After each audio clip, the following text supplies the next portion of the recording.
अस्सलाम वालेकुम स्टूडेंट्स। तो कैसे हैं आप लोग? अच्छा, आज हम चैप्टर शुरू करेंगे मैट्रिसेस एंड डिटर्मिनेंट्स, जो हमारा यूनिट 19 है, क्लास 9 में लेक्चर नंबर 1। ठीक। अच्छा, स्टार्ट करने से पहले 19.1 जो हमारे पास फर्स्ट चैप्टर है इसका, 19.1 जो पहली एक्सरसाइज है, उसको स्टार्ट करने से पहले हमें कुछ टाइप्स देखनी पड़ेंगी। ये सारी क्या है? Types of matrix. ठीक है, ये सारी क्या है? टाइप्स। लेकिन इसमें कुछ टाइप्स हमने अभी एक टाइप कौन सी है? अच्छा, इनमें हमारे पास कितनी टाइप्स हैं? अभी ये 7 टाइप्स है। इसमें मैंने एक टाइप बेस्ट कर दी है जो शायद नंबर 4 पे हमें नंबर 4 पे लानी थी। ठीक, तो यहाँ लिख लेते हैं रेक्टेंगुलर मैट्रिक्स। हमारे पास ये कितनी टाइप्स हैं? अभी फ़िलहाल हमने 6, 7 एंड 8। अभी फ़िलहाल हम कितनी टाइप्स पढ़ेंगे मैट्रिक्स की? सिर्फ और सिर्फ 8। और टोटल टाइप्स हमारे पास अभी जो न्यू मैट्रिक की बुक आई है न्यू, उसके अंदर हमारे पास कितनी है? टोटल 11। 3 और टाइप्स हैं जिसमें से मैं बता देता हूँ नाम उनके, लेकिन हम इंशाल्लाह नेक्स्ट लेक्चर में डिस्कस करेंगे क्योंकि वो थोड़ी सी डिटेल में डिस्कस करने वाली टाइप्स हैं। नंबर 9 है हमारे पास इसके बाद ट्रांसपोज मैट्रिक्स, वो क्या होता है वो देखेंगे। नंबर 10 है हमारे पास इसके अंदर सिमेट्रिक मैट्रिक, और नंबर 11 है स्क्यू सिमेट्रिक। वो क्या है वो हम नेक्स्ट लेक्चर में देखेंगे। आज देखते हैं हम फर्स्ट रॉ मैट्रिक्स, फिर column, then square and rectangle and so on. अच्छा, ये जो 4 हैं हमारे पास, ये 3 हम एक साथ देखेंगे बजाय इसकी, और ये 4 एक साथ देखेंगे हम। बाकी जो बची 5वीं जीरो मैट्रिक्स, ये तो नाम से ही पता चल रहा होगा आपको। खैर, लेकिन ये हम फिर भी देखेंगे अलग से, ये अलग देखेंगे हम। 3 टाइप्स में देखेंगे। स्क्वायर मैट्रिक्स देख लेते हैं सबसे पहले, जो बहुत इजी सा है। स्क्वायर मैट्रिक्स का मतलब है, स्क्वायर का मतलब है एक जो आपको पता है ना, स्क्वायर एक ऐसी फिगर होती है जिसमें हमारे पास चारों साइड्स क्या होती हैं? इक्वल होती हैं। ठीक, चारों साइड्स क्या होती हैं? इक्वल। तो स्क्वायर मैट्रिक्स भी ऐसे ही होगा, और रेक्टेंगुलर मैट्रिक्स भी ऐसे ही होगा। रेक्टेंगल और स्क्वायर मतलब मैट्रिक्स भी आपको इसी तरह नज़र आ रहे होंगे। एक चकोर सा मैट्रिक्स होगा तो स्क्वायर मैट्रिक्स, और एक थोड़ा सा लंबा सा लेंथ इस तरह लंबा सा मैट्रिक्स होगा तो वो क्या होगा हमारे पास? Rectangle, like this. इस तरह भी हो सकता है। अब इसमें क्या है शर्तें, वो अभी हम देखते हैं कैसे होंगे कैसे नहीं होंगे इसके अंदर। फिर रॉ मैट्रिक्स क्या है, कॉलम मैट्रिक्स क्या है, वो सब अभी हम देखते हैं। तो स्क्वायर मैट्रिक्स की एक एग्जाम्पल लिख लेता हूँ मैं। जैसे मेरे पास है स्क्वायर मैट्रिक्स क्या है मेरे पास, मैं एक नंबर लिख लेता हूँ 1 2 3 4। ठीक, एक ये मैट्रिक्स लिख लिया मैंने, और एक इसके बाद एक और मैट्रिक्स लिख लेते हैं 1 2।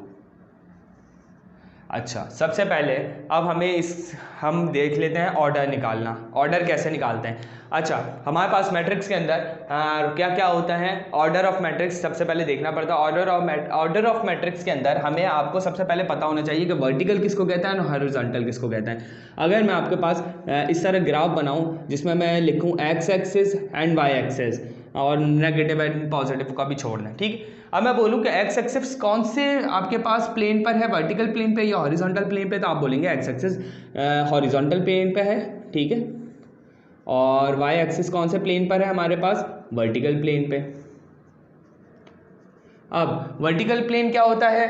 जो हमारे पास स्ट्रेट होता है, या जो हमारे पास सीधी सी बात कह लें, जो खड़ी भी लाइन होती है। अगर कोई मैं ये जैसा मार्कर है मेरे पास, इसको मैं अगर इस तरह खड़ा कर दूं, जो ये वर्टिकल हो गया, और इसी मार्कर को अगर इस तरह मैं लिटा दूं तो ये मेरे पास हॉरिजॉन्टल हो गया। तो सीधी सी बात। तो मैंने क्या कहा, जब ये मैं लिटा दूं तो हॉरिजॉन्टल। तो जब मैं लिटाऊंगा तो मेरे पास ये लिटाने में 2 नंबर्स आएंगे, 1 and 2, 3 and 4। सही। अब जो हॉरिजॉन्टली इसके अंदर जो हॉरिजॉन्टली नंबर्स होते हैं मैट्रिक्स के अंदर, उनको कहते हैं रॉ। ठीक है, तो इसका मतलब है यहाँ फर्स्ट रॉ है, ये सेकंड रॉ है। तो इस मैट्रिक्स के अंदर आपके पास रॉ तो आपको पता चल गई कितनी है, 2 रॉज है। अब एक काम करते हैं, मैंने क्या कहा, इस तरह अगर मैं मार्कर करूँ खड़ा तो वो वर्टिकल है। तो वर्टिकली क्या होते हैं? वर्टिकल में क्या आ रहा है मेरे पास? 1 and 3। और हमारे पास ये क्या होता है? ये मेरे पास क्या है? कॉलम्स है, कॉलम, और ये कॉलम 1 है, ये कॉलम 2 है मेरे पास।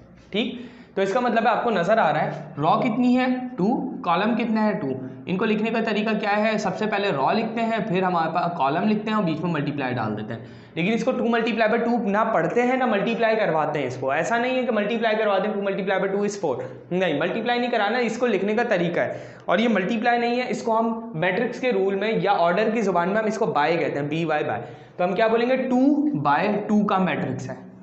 ठीक, अगर आप किसी को भी बताएं कि ये 2x2 का मैट्रिक्स है, मैं या आप किसी को एग्जांपल दें कि ठीक है भाई तुम ये क्वेश्चन सॉल्व करो और 2x2 का मैट्रिक्स ले लो, तो वो ऑब्वियसली उसको पता होगा ये 2x2 में सबसे पहला वाला 2 रॉ है और दूसरा वाला 2 कॉलम है, तो हमें एक स्क्वायर मैट्रिक्स लेना है जिसे हमें पता है मैट्रिक्स क्या होता है। अब इस देखते हैं स्क्वायर मैट्रिक्स ही क्यों कहा हमने 2x2 को, रेक्टेंगल क्यों नहीं कहा या दूसरा क्यों नहीं कहा, वो देखते हैं। अब इसमें अगर मैं देखूं तो मेरे पास first row, second row, third row, first second third, ठीक है, ये 3 रॉज हो गई। अब इसी में कॉलम्स पे देख लेते हैं। C1 मतलब column 1, C2 column 2, C3 column 3। तो इसका मतलब है ये रॉ 1 था हमारे पास, ये रॉ 2 था, ये रॉ 3 था। अच्छा, अब मेरे पास इसका ऑर्डर क्या है, मैंने क्या कहा था, सबसे पहले रॉ लिखेंगे, मल्टीप्लाई डाल के फिर कॉलम। तो रॉ कितनी है 3, कॉलम कितने हैं 3। अब क्या फ़र्क है, आपको एक चीज़ नज़र आ रही है, इसके अंदर रॉस 2 हैं और कॉलम भी 2 हैं, मतलब 2 और 2 बराबर है, दोनों 2 बराबर होता है ना। इसी तरह 3 और 3 बराबर है। तो स्क्वायर मैट्रिक्स में ये याद रखिएगा रॉस और कॉलम्स बराबर होती हैं हमेशा, ठीक। Rows and columns are always equal in square matrix, या इसको दूसरी जुबान में ये कह लें कि जब भी आपके पास रॉस और कॉलम्स बराबर होंगे वो हमारे पास स्क्वायर मैट्रिक्स होगा। इतनी बात अभी तक हमने पढ़ ली स्क्वायर मैट्रिक्स के लिए, ठीक। अब देखते हैं दूसरा। अच्छा, सेकंड मेरे पास क्या है टाइप मैट्रिक्स की, रेक्टेंगुलर मैट्रिक्स। रेक्टेंगुलर आपको नाम से नजर आ रही होगी। अच्छा, मैंने क्या कहा था, आपको मैट्रिक्स बना हुआ भी नजर आ रहा होगा, चौकोर सा बना हुआ होगा, स्क्वायर बना हुआ होगा, तो आपको नजर आ रहा है स्क्वायर है, ये लेंथ और ये विड्थ बराबर है, ठीक। नजर आने को तो थोड़ा गैप दे के लिख दिया, थोड़ा सा गैप कम कर दें तो वही हो जाएगा। बस ये याद रखें स्क्वायर मैट्रिक्स। अच्छा, जब रेक्टेंगुलर आएगा आपको खुद पता चल जाएगा कि वाकई ये स्क्वायर है। अभी आपको ऐसा लग रहा होगा शायद रेक्टेंगल टाइप का ये वाला, लिख लेते हैं। अच्छा, अब मैं एक मैट्रिक्स लिखता हूं जैसे, ठीक, इसके बाद नेक्स्ट मैट्रिक्स इसी का लिख लेता हूं, ठीक। ये 2 मैट्रिक्स है। अच्छा, अब तो नज़र आ रहा है कि ये रेक्टेंगुलर मैट्रिक्स है, लग रहा है ना रेक्टेंगल, इस तरह की, इस टाइप का रेक्टेंगल, ठीक। ये आपको किस टाइप का रेक्टेंगल, लाइक दिस। अच्छा, अब देखते हैं कि रेक्टेंगल क्यों कहा हमने इसे। अब सबसे पहले बस कुछ नहीं, ऑर्डर ऑफ मैट्रिक्स मालूम कर लेते हैं। मैं दोबारा बता दूं ऑर्डर किसको कहते हैं, order of matrix, order of matrix किसको कहते हैं, रॉ मल्टीप्लाई बाय कॉलम। और रॉ मल्टीप्लाई बाय कॉलम नहीं कहते, इसे रॉ बाय कॉलम, ठीक है। और रॉ जितनी होंगी, जैसे रॉ 2 थी, इसमें हमारे पास कॉलम 2 था, 2/2, ठीक। इस मल्टीप्लाई को मल्टीप्लाई नहीं कहते, क्या कहते हैं, बाय। अब देखते हैं इसका ऑर्डर। तो इसमें आपको रॉज देखते हैं, रॉ 1, रॉ 2, ठीक है। इसका मतलब है 2 रॉज है।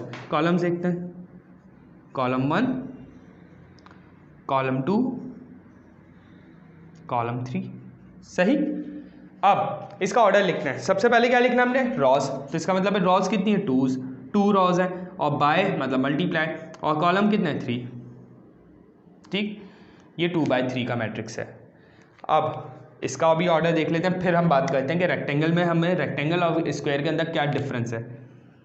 First row, second row, third raw, column देख लेते हैं। कॉलम 1, कॉलम 2 मतलब सेकंड कॉलम। इसका ऑर्डर लिख लेते हैं। इसका ऑर्डर क्या है मेरे पास, यही यहाँ लिख लेते हैं। क्या है इसका ऑर्डर, मेरे पास 3 रॉज हैं एंड 2 कॉलम्स हैं। अब आपको एक चीज़ नज़र आई, मैंने इसमें क्या कहा था कि इसके अंदर रॉज और कॉलम्स बराबर होंगे हमेशा। क्या इसमें रॉ और कॉलम बराबर है, नहीं है। इसके अंदर मेरे पास रॉज कितनी है, 2 रॉज हैं, 3 कॉलम्स हैं। तो रॉ और कॉलम बराबर नहीं है, इसी में भी raw and column is not equal, ठीक। अब तो इसका मतलब है जब भी आपके पास मैट्रिक्स के ऑर्डर में रॉज और कॉलम बराबर ना हो, उसका मतलब है रेक्टेंगल मैट्रिक्स है, ठीक। इतनी बात समझ लें। और जब भी रॉ कॉलम बराबर हो, स्क्वायर मैट्रिक्स है। फिलहाल ये 2 टाइप्स इस तरह समझे। अब बाकी 2 टाइप्स पे आते हैं। मैंने क्या कहा था, इन चारों को एक साथ करेंगे।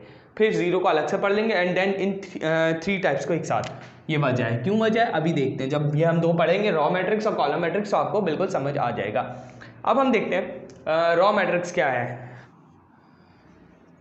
अच्छा, अब यहाँ देखें, मैंने रॉ मैट्रिक्स की कुछ एग्जाम्पल्स लिख ली, ठीक है। अब इसमें हम सबसे पहले ऑर्डर देखते हैं, कुछ नहीं देख रहे हैं हम, सबसे पहले इसका ऑर्डर देखते हैं। रॉ 1 मतलब एक रॉ है, C1 मतलब एक कॉलम, 2 कॉलम, 3 कॉलम। इसका ऑर्डर लिखते हैं। रॉ बाय 1 होता है, रॉ बाय कॉलम होता है ना, तो रॉ कितनी है 1 रॉ है और कॉलम कितने 3 कॉलम्स है, मतलब 1/3 का मैट्रिक्स है ये। इसमें देखते हैं रॉ 1 मतलब एक रॉ है, कॉलम 1 कॉलम 2 2 कॉलम है, तो इसका ऑर्डर क्या होगा, मेरे पास एक रॉ है और 2 कॉलम है मतलब 1/2। इसका देखते हैं, एक रॉ है, 1 2 3 4 कॉलम है, 1 2 3 4, तो मेरे पास इसका ऑर्डर क्या हो जाएगा 1/4। इन तीनों में आपने एक चीज कॉमन देखी। अब जिसने अभी अभी समझा है वो तो यही कहेगा हाँ भाई ये रेक्टेंगुलर मैट्रिक्स है, तो रॉ में क्यों डाल दिया, क्योंकि रॉ और कॉलम बराबर नहीं है। ठीक है, ये बात अभी डिस्कस करते हैं। सबसे पहले ये देखें, आपने इन सब तीनों के अंदर, तीनों एग्जाम्पल्स के अंदर एक बात नोट की कि हमारे पास सब में रॉ 1 है, कॉलम भले कुछ भी हो, 2 हो, 3 हो, 4 हो, 5 हो, 6 हो, 7 हो, 8 हो, 9 हो, 10 हो, कुछ भी हो, लेकिन रॉ 1 चल रही है। मतलब इसका जहां पे रॉ 1 आए तो वो हमारे पास रॉ मैट्रिक्स है, सिंपल। तो जब आपको रॉ मैट्रिक्स समझ आ गया तो कॉलम मैट्रिक्स का नाम सुन के भी आपको समझ आ जाएगा कि जहां पे कॉलम 1 हो, रॉ भले जितनी भी हो, वो कॉलम मैट्रिक्स है। ठीक है, बहुत सिंपल सा है। लेकिन इसमें एक चीज़ कॉमन आपको नज़र आ गई होगी जो मैंने रॉ मैट्रिक्स को समझाने से पहले डिस्कस की। रॉ मैट्रिक्स को समझाने से पहले आप लोगों ने नोट डाउन कर ली होगी कि इसके अंदर हमारे पास रॉज और कॉलम्स बराबर नहीं है। Rows is not equals to column. Row matrix में हमेशा 1 होता है और कॉलम कुछ भी हो सकता है, रॉ तो 1 होगी।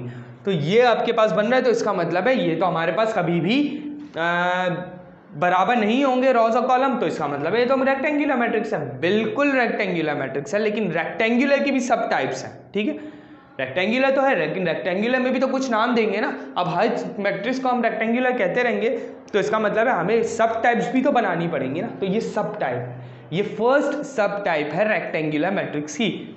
आपको नजर आ रहा है रेक्टेंगल की तरह बना हुआ है ना। अगर मैं ये 4 देखूं तो हमें लग रहा है इस तरह बना हुआ है कुछ, 2 देखूं तो इस तरह बना हुआ है कुछ, फर्स्ट देखूं तो वो इस तरह बना हुआ है कुछ, बने हुए तो सारे रेक्टेंगल ही है। तो रेक्टेंगल क्यों नहीं कह रहे, हाँ भाई रेक्टेंगल मैट्रिक्स तो है ये, लेकिन रेक्टेंगल की सब टाइप है जो फर्स्ट सब टाइप है जिसको हम कहते हैं रॉ मैट्रिक्स। ठीक, अच्छा अब हम देखते हैं इसकी फोर्थ टाइप जो मेरे पास है। वैसे तो बुक में सेकंड है, लेकिन मैंने फोर्थ की जगह क्यों लाया हूँ वो अब आपको समझ आ रहा होगा। अब कॉलम मैट्रिक्स क्या होता है। अच्छा, अब मैंने क्या लिखा, कॉलम मैट्रिक्स। कॉलम मैट्रिक्स की मैंने 3 एग्जांपल्स लिख ली, जैसे इसकी लिख ली थी। अब देखते हैं इसमें सबसे पहले ऑर्डर देखते हैं, उसके बाद देखेंगे। वैसे तो आप लोग समझ चुके हैं कि सब में हमारे पास कॉलम 1 होगा, रॉ वाले कुछ भी हो, लेकिन फिर भी देख लेते हैं। ये मेरे पास रॉ 1 रॉ 2 मतलब 2 रॉज हो गई, मल्टीप्लाई बाय एक कॉलम है 2/1, 1 2 3 रॉज हैं और 1 कॉलम है तो 3/1, 1 2 3 4 रॉज हैं और 1 कॉलम है तो 4/1। सब में हमें दिखा कि एक कॉलम है, इसका मतलब है कॉलम मैट्रिक्स है। रॉ भले कुछ भी हो, ठीक, हाँ रॉ और कॉलम में कभी भी ये नहीं होगा, जैसे मैंने कहा मेरे पास क्या है, रॉ 1 है और कॉलम कुछ भी हो सकता है, लेकिन कॉलम 1 नहीं हो सकता, क्योंकि 1/1 तो आपको नजर आ रहा है रॉ और कॉलम बराबर हो गया, तो रॉ कॉलम बराबर हो गया तो ये मेरे पास स्क्वायर मैट्रिक्स है। 1/1 भी स्क्वायर मैट्रिक्स है। मतलब जैसे मैं लिख दूं ए, सिंपल, आपको नजर आ रहा है एक रॉ है एक कॉलम है, तो ये मेरे पास क्या है, स्क्वायर मैट्रिक्स है। ठीक है, खैर ये अगर डिस्कस करना भूल गए थे तो ये इतना इंपॉर्टेंट नहीं है, लेकिन खैर फिर भी समझ लें। लेकिन ये याद रखिएगा, अगर कॉलम रॉ मैट्रिक्स है तो कॉलम 1 नहीं होगा, और अगर कॉलम मैट्रिक्स है तो रॉ 1 नहीं होगी, 1 के अलावा कुछ भी हो सकती है। तो ये मेरे पास कॉलम मैट्रिक्स है, और कॉलम और रॉ मैट्रिक्स दोनों स्क्वायर मैट्रिक्स की सब टाइप है, मतलब रेक्टेंगल की सब टाइप है। तो रेक्टेंगुलर मैट्रिक्स के अंदर ही स्क्वायर मैट्रिक्स और रॉ मैट्रिक्स आता है, इसलिए मैंने कहा था इन सबको एक साथ डिस्कस करेंगे। सबको क्यों, अब बोले आप ठीक है, रेक्टेंगल के साथ ये दोनों डिस्कस कर लेते हैं। ये क्यों किया? ये इसलिए किया, ये बताने के लिए कि रेक्टेंगल और स्क्वायर के अंदर फ़र्क सिर्फ इतना सा है, इसके अंदर रॉ कॉलम बराबर होती है, इसके अंदर रॉ कॉलम बराबर नहीं होती। और जब हमने पढ़ा रॉ कॉलम बराबर नहीं होती, तो हमने रॉ और कॉलम मैट्रिक्स के अंदर भी पढ़ा कि हमारे पास रॉ और कॉलम बराबर नहीं है, तो हमने इनको अलग नाम क्यों दिया? अलग नाम देना ज़रूरी था क्योंकि ये जो है रेक्टेंगुलर मैट्रिक्स की सब टाइप है। ये 19.1 का क्वेश्चन नंबर 1 है, जो हम इंशाल्लाह ये जो टाइप्स है मेरे पास, ये 8 टाइप्स डिस्कस करने के बाद इंशाल्लाह क्वेश्चन नंबर 1 करेंगे, ताकि हमें टाइप्स के साथ साथ ही समझ आ जाए कि वो क्वेश्चन नंबर 1 में क्या बताया गया है। यह टाइप्स को हम कैसे आइडेंटिफाई कर सकते हैं। आज हम देखेंगे जीरो नल। वैसे तो जीरो आपको नाम से पता चल रहा होगा, और नल भी, नल कहते हैं खाली मैट्रिक्स को, जिसके अंदर कुछ ना हो वो खाली मैट्रिक्स नल मैट्रिक्स होता है, और जिसके अंदर जीरो जीरो हो वो भी खाली मैट्रिक्स होता है। तो इसको आप जीरो कह लें या नल, दोनों एक ही नाम है। ठीक है, देखते हैं। फर्स्ट एग्जांपल लेते हैं। 0 0 0 0 मैट्रिक्स है, 2x2 को हो, 3x3 का हो, जिसका भी हो, मेरे पास सारे क्या है 0 0 0 0 0 0 0 0 0। ठीक, बस इसमें मेरा नहीं ख्याल है कुछ समझने का काम है। बस मैट्रिक्स के अंदर सारे नंबर जीरो होंगे तो वो जीरो मैट्रिक्स है। ठीक, नेक्स्ट चलते हैं। अब हमारा जो ये जो 3 मेन तो खैर ये भी थे, लेकिन अब जो हमारे पास ये जो 3 एक साथ हम पढ़ेंगे ये भी मेन है। ये क्या है देखते हैं। हमारे पास 6 डायगोनल मैट्रिक्स। अच्छा, डायगोनल मैट्रिक्स, स्केलर मैट्रिक्स और आइडेंटिटी मैट्रिक्स तीनों देख लेते हैं। डायगोनल मैट्रिक्स क्या है, पहले एक एग्जांपल लिख लेते हैं।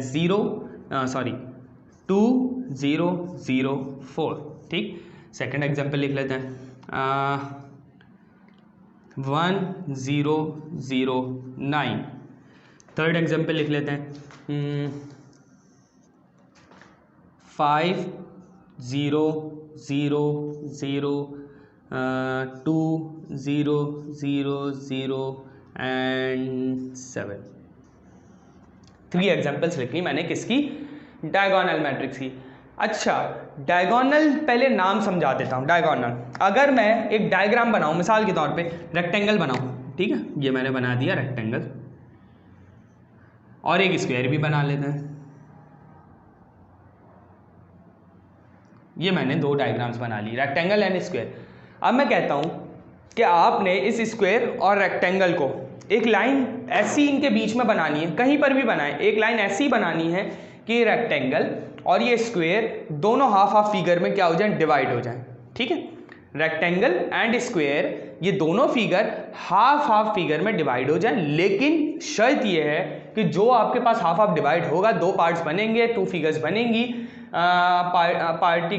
पार्शियल होने के बाद, या अच्छा जो 2 हमारे पास ये इसके अंदर फिगर्स बनेंगी वो क्या होनी चाहिए, इक्वल होनी चाहिए, ये शर्त है। अब आप कहाँ बनाएंगे लाइन, बहुत सारे बोलेंगे यहाँ बना लेते हैं। ठीक, ये हो गई इक्वली डिवाइड, आपको पता है इक्वली डिवाइड हो गई। सबसे पहली बात तो ये मैंने मेजरमेंट करके नहीं बनाई है, नज़र आने को हो सकता है नज़र आ रही हो इक्वली, लेकिन फिलहाल अभी जो मुझे नज़र आ रहा है वो ये ग्रेटर है, ये स्मॉलर है। आप बोले ठीक है यहाँ बना लो ना, अब तो बराबर हो गई। नहीं, ये कोई तरीका नहीं है देखने का, ये तो अंदाजे है ना, आप अंदाजे मार रहे हैं। हो सकता है, ठीक है मैं यहाँ बना लूँ, बना लेते हैं, हो सकता है मैंने यहाँ बना लिया आपके कहने पे, अब नज़र आने को तो हमें बराबर नज़र आ रहा है। तो हम अगर मैं चाहूँ दोनों का एरिया निकाल लूँ, और एरिया बहुत ज़्यादा मुमकिन है कि चेंज आ रहा हो, हल्का फुल्का चेंज आ रहा हो। मिसाल के तौर पे जैसे इसका एरिया आ रहा हो मेरे पास 10 सेंटीमीटर स्क्वायर, इसका आ रहा हो मेरे पास 9.7 सेंटीमीटर स्क्वायर, क्या बराबर है? जब ये एरिया बराबर नहीं है इसका मतलब है ये दोनों भी बराबर नहीं है। तो मुझे एक ऐसी लाइन चाहिए इनके लिए जो इसको डिस्ट्रीब्यूट कर दे 2 इक्वल पार्ट्स में। अब वो लाइन कहाँ से लाएं, हम कैसे लाएं, खुद से तो अंदाज़ा मार के नहीं ला सकते, अंदाजे थोड़ी लगाने हमें, मैथ्स है। तो अब एक काम करते हैं, एक इसके अंदर लाइन बना लेते हैं ऐसे ही, ऐसी जो हमारे पास इस डायग्राम को 2 इक्वल पार्ट्स में डिवाइड कर दे। ठीक है, कोई मेजरमेंट नहीं, विदाउट मेजरमेंट। हाँ, ये थोड़ा सा सही से बना लें, तो खैर मैंने अभी रफली बनाया ना, आप इसको स्केल से ड्रॉ करें, उसके बाद वही लाइन स्केल से ड्रॉ कर दें जो मैं भी बताऊंगा। तो वो क्या हो जाएगी, इन दोनों फिगर्स को हाफ हाफ इक्वली डिवाइड कर देगी, और वो लाइन कौन सी होगी, डायगोनल लाइंस। मैंने कहा ना डायगोनल, पहले नाम समझा देता हूँ। डायगोनल लाइन क्या होती है, आप लोगों ने पढ़ा होगा, 9 की मैट्रिक की बुक पढ़ा रहा हूँ, तो इससे पहले आप लोगों ने डायगोनल 7 में भी पढ़ा है, 6 में भी पढ़ा है, 8 में भी पढ़ा और 9 में भी पढ़ा है, लेकिन खैर इतना डिटेल में बहुत ज़्यादा नहीं पढ़ते, तो देख लेते हैं। डायगोनल लाइन क्या है, आप लोगों ने देखा होगा इस टाइप की फिगर्स, रेक्टेंगल के बीच में इस तरह लाइन है तो आपने यहाँ ट्राइंगल का एरिया मालूम कर लिया या कुछ भी मालूम कर लिया, इस तरह की फिगर्स देखी होंगी लाजमी। तो ये जो आपके पास लाइन होती है कि अगर मैं इसका नाम रखूँ A B C and D, तो A से लेके D तक की लाइन ये डायगोनल लाइन, ठीक है। आप एक काम करें, स्केल से एक बिल्कुल सही सा रेक्टेंगल बना लें जिसकी ये दोनों साइड्स और ये दोनों साइड्स बराबर हैं, उसके बाद A से लेके D तक की लाइन लेके जाएं। लाजमी है, लाजमी क्या शर्त है, गारंटी है कि दोनों आपके इक्वली डिवाइड हो जाएंगे। अब आप बोलें ठीक है देखने में तो लग रहा है इक्वली डिवाइड होगा, क्या हमें कैसे पता इक्वली डिवाइड होगा? ठीक है, आपने स्केल से मेजरमेंट की है ना, ले इसका लेंथ, ले इसकी ब्रेथ, ट्राइंगल बन गया, एरिया निकाल लें। एरिया का फॉर्मूला पता होगा 1/2 लेंथ इंटू ब्रेथ। इसका एरिया निकाल लें, इसका एरिया निकाल लें, दोनों का एरिया बराबर आएगा, तो एरिया से पता चल जाएगा। इसी तरह इसकी भी डायगोनल लाइन ड्रॉ कर लें, इक्वल पार्ट्स में डिवाइड, तो ये वाली लाइन डायगोनल लाइन होती है। तो ये बताने का मकसद ये, तो डायगोनल मैट्रिक्स में भी इसी तरह आप लाइन लें या ये रही लाइन। तो लाइन में कौन कौन आ रहा है? 2 and 4, ठीक है। यहाँ पे लाइन ड्रॉ करते हैं, कौन कौन आ रहा है? 1 and 9, 5 to 7, ठीक है। अब जब मैंने लाइन बना ही ली है तो इस लाइन के अलावा नंबर्स देखें सारे जीरो हैं, ठीक है। इस लाइन के अलावा सारे नंबर जीरो हैं, ठीक, देख लेते हैं ना। 2 4 के अलावा सारे नंबर जीरो हैं, 1 9 के अलावा सारे नंबर जीरो हैं, 5 2 4 7 के अलावा सारे नंबर जीरो हैं। तो ये लाजमी शर्त है, सिर्फ इसमें नहीं है डायगोनल में, स्केलर में भी है। देख लेते हैं, स्केलर की भी पहले सब लिख लेते हैं, उसके बाद एक साथ ही समझते हैं ताकि आराम से समझ आ जाएगा। अच्छा, बहुत सारे बोल लोगे कि सेम बोल बोल के गलतियाँ किए जा रहा हूँ मैं, कि यहाँ तो भाई सेम के लिए तो फिर यहाँ पे 4 लेना था 2 क्यों ले लिया, यहाँ पे 1 लेना था 9 क्यों ले लिया, यहाँ पे 2 और 7 लेना था 5 क्यों ले लिया। मेरी मर्जी, मजाक कर रहा हूँ, मेरी कोई मर्जी नहीं है, अभी समझाता हूँ। अच्छा, इनका ऑर्डर्स निकाल लेते हैं। आपको पता है 1 and 2 रॉज हैं, 1 and 2 कॉलम्स हैं। इसके भी 2/2 का मैट्रिक्स है, इसका ये 3/3 का मैट्रिक्स है। आपको आता है ना 1 2 3 रॉस, 1 2 3 कॉलम्स। इसमें भी 2/2 मैंने लिया तो सेम है ना, तो ऑर्डर भी सेम होगा 2/2 3/3। अब आप बोलें इसमें एक कम क्यों लिया है, वो भी सब समझा देता हूँ। अभी जब समझाऊंगा तो उसके बाद फिर पता चल जाएगा। आपको नहीं भी पता चलेगा तो एंड में मैं बता दूंगा कि मैंने इसमें सिर्फ 2 क्यों लिया, बाकी दोनों में 3 क्यों लिया। अच्छा, अब एक काम करते हैं, सब में डायगोनल लाइन ड्रॉ कर लेते हैं। सबसे पहले 2 2 9 9 5 5 5 1 1 1 1 1। अब अच्छा, एक चीज़ आपको नज़र आ रही होगी अगर आप लोगों ने गौर किया है तो 2/2 2/2 3/3 2/2 2/2 3/3 2/2 एंड 3/3 सब में रॉज और कॉलम्स बराबर है ना, तो इनको हमने अलग से आइडेंटिफाई क्यों किया, ये अलग से क्यों पढ़ा? ये भी तो स्क्वायर की टाइप है, बिल्कुल स्क्वायर की टाइप है, लाजमी है कि ये स्क्वायर की टाइप है, ठीक है। इसमें कंफ्यूज होने की ज़रूरत नहीं है। जैसे हमने रॉ और मैट्रिक्स अलग अलग तो पढ़े, लेकिन वो थी तो रॉ क्या नाम है रेक्टेंगल की टाइप, लेकिन रेक्टेंगल की सब टाइप थी ना, मतलब थी रेक्टेंगल के अंदर ही आती है क्योंकि रेक्टेंगल है वो। इसी तरह ये भी मैं शायद इनको सब टाइप ना बोलूँ इसकी स्क्वायर की, कि ये स्क्वायर की सब टाइप्स हैं, हाँ, लेकिन ये स्क्वायर मैट्रिक्स है। सब टाइप का जो ना कंफर्म नहीं है तो नहीं कह सकते कि सब टाइप है या नहीं है।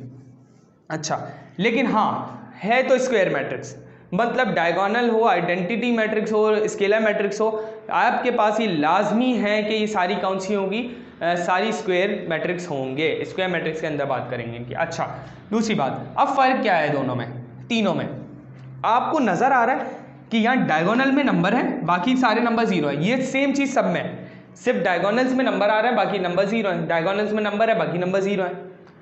फिर अच्छा, ये तो हमारे पास एक सेम डिफरेंस है दोनों का, तीनों को आइडेंटिफाई करना है, स्केलर डायगोनल आइडेंटिटी। तो आपने देखना है कि डायगोनल में नंबर है और बाकी नंबर जीरो है, ठीक। तो आपको पता है इन तीनों में से कोई टाइप है। अब इन तीनों में से कौन सी टाइप है वो कैसे देखेंगे, वो आप पढ़ते हैं।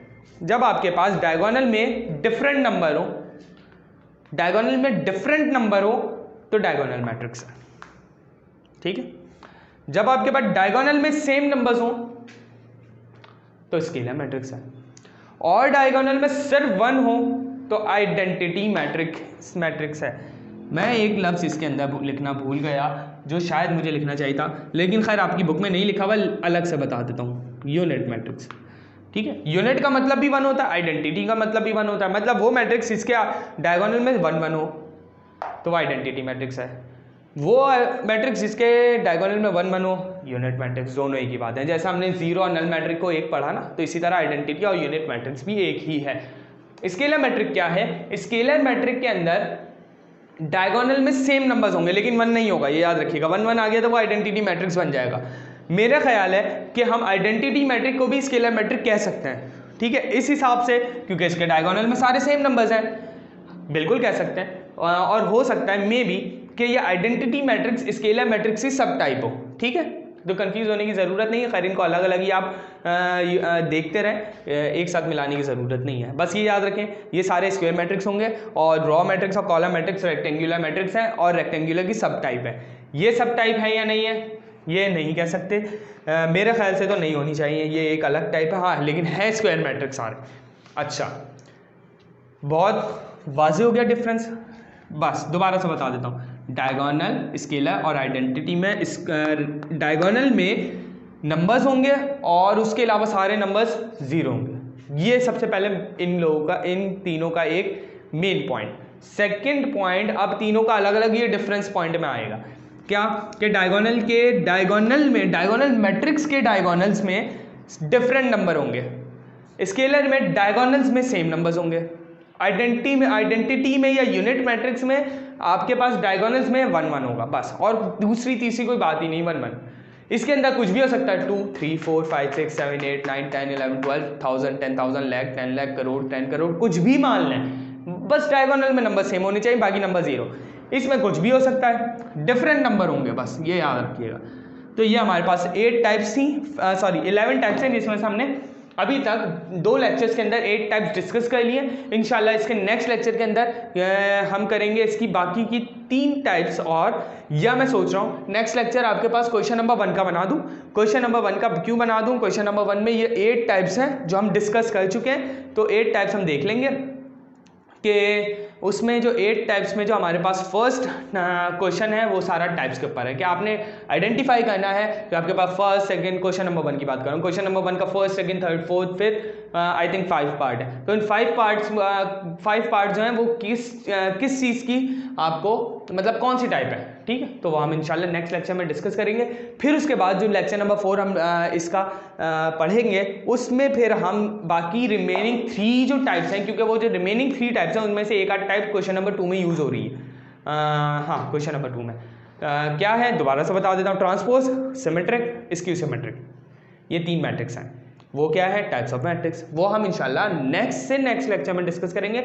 नेक्स्ट लेक्चर में हम क्वेश्चन नंबर 1 करेंगे, ताकि हमें पता चल जाए कि हमने जो टाइप्स पढ़ी हैं वो इम्प्लीमेंट कहाँ हो रही हैं, या हम कैसे इसको देख सकते हैं। हमने तो सिर्फ पढ़ ली ना, देखे कैसे? मैट्रिक्स तो दे दें हमें, ताकि हम पता तो लगा सकें कि भाई ये 8 टाइप्स कैसे देखी जाती हैं। तो इंशाल्लाह हम नेक्स्ट लेक्चर में देखेंगे। तो जब तक के लिए अल्लाह हाफ़िज़।